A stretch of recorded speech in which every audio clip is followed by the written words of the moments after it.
Chapter 15. My heart thudded in my ears as I huddled in the chair. Every second seemed to last forever. Alex had put the chain lock on the door after Tyler left, and there was no way I could get past him. Who knew how much longer he'd be on the phone? And then what? Should I scream? What if the walls were soundproof and no one heard me and he tied me up? With my phone and wallet gone, I had no money and no way to call anyone.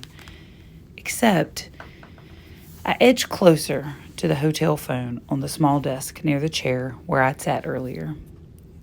There'd be time to call 911 before Alex could stop me, since he was still all the way at the door. Even if he made me hang up before I could say anything, they'd check to see what was going on. Wouldn't they? I dialed 911 before I had a chance to talk myself out of it.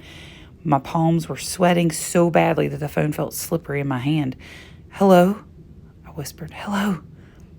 There was only silence. I disconnected it, Alex said, lifting his phone from his ear. "Play with it all you want." In my hurry to call, I hadn't noticed that there wasn't a dial tone. My fingers and toes went numb. I tried to hear what Alex was saying on his call, but he was mostly just listening.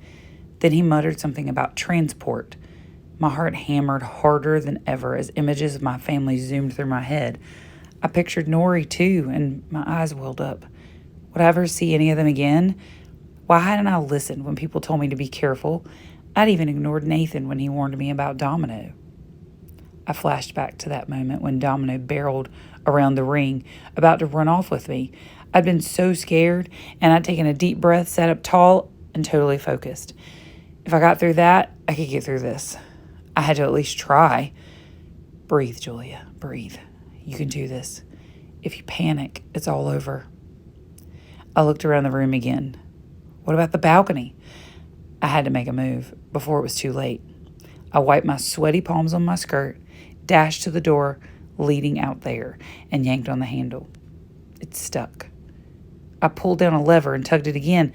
As I started to open, one hand grabbed my shoulder and another tightened around my throat. "Get back in here," Alex commanded. I had about a second before he'd have me exactly where he wanted me. Suddenly, Ginger's face popped into my mind, and I knew what to do.